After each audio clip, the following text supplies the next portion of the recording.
Greetings all. I spent Monday through Friday of this week at the Information Theory and Applications Conference in La Jolla.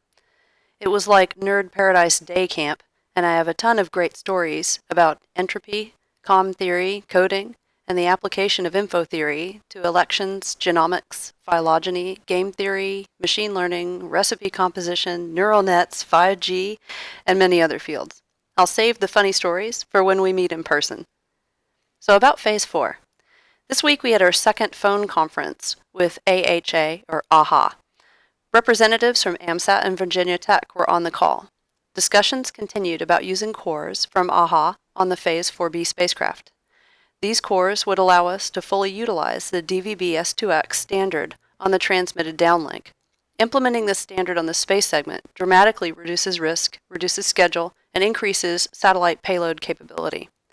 Adaptive modulation and a pilot channel scheme are both fully specified in DVB-S2X. These are functions that we identified as necessary for successful system operation. In addition to Phase 4B, the CubeQuest Challenge project is moving forward with using coding and modulation specified by the very low SNR configurations of DVB-S2X. Since our radio supports CubeQuest Challenge, coordinating the air interface as closely as possible between the two projects is a huge win. Phase 3E can also use this same standard for a triple win.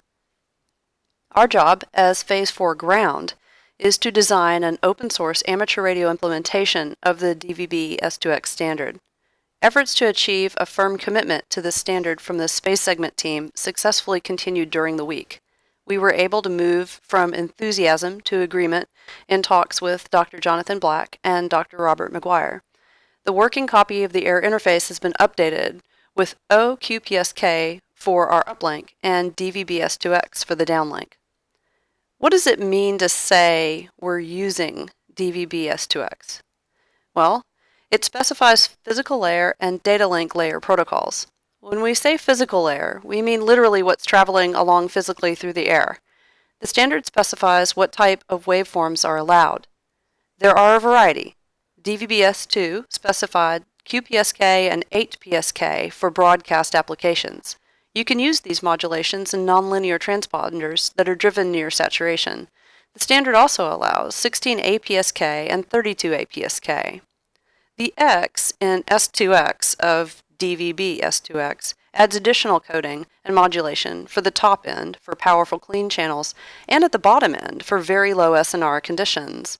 Very low SNR modes are what CubeQuest Challenge will use, and possibly what SatChat1K modes for Phase 4 will use.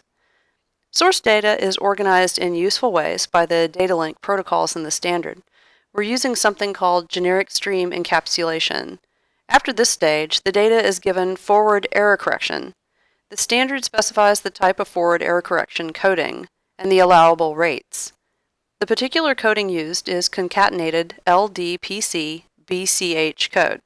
This stands for Low Density Parity Check, and that's the inner code, and the BCH code is the outer code. LDPC codes are state-of-the-art.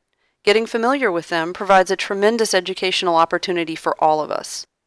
Code rate is how many bits go in over how many bits come out, expressed as a fraction.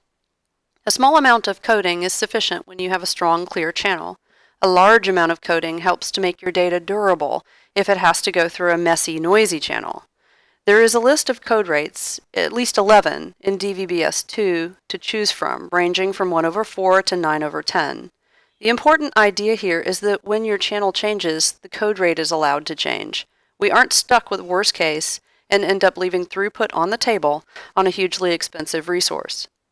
With DVB-S2X, we have the opportunity to design an advanced radio system that can choose modulation and coding dynamically based on how good the channel happens to be.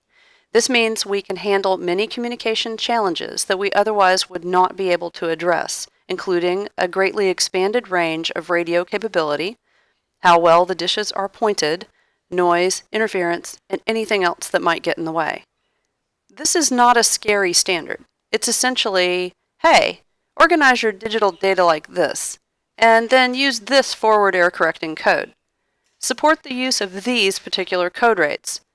Use these modulation schemes. The framing and overhead will tell you what has been used on what frame And if you want to adaptively modulate in code, then here's how you might want to tell the system what you want it to do. Developing the algorithm to select what coding and modulations are being used depends on things we can measure in the system. Usually, this is the ratio of carrier power to noise power, or a function of that ratio. This is stuff we can do. It's not rocket science, but it's close to a rocket, so you can tell your friends you are close to being a rocket scientist. If we run into some sort of brick wall, then our backup plan is to use some sort of constant coding and modulation scheme. That would be very well traveled and very, very boring ground, but if you're scared of standards and coding schemes with so many letters in them, rest assured there is solid ground underneath us. People from AHA will be here in San Diego in a week or two for a conference, and we're going to meet up and have dinner to talk about things. I and others will be traveling to Austin, Texas the week after that to talk to a potential manufacturer.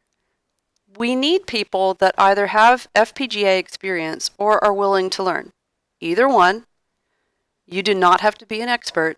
You just have to be willing to accidentally become one along the way.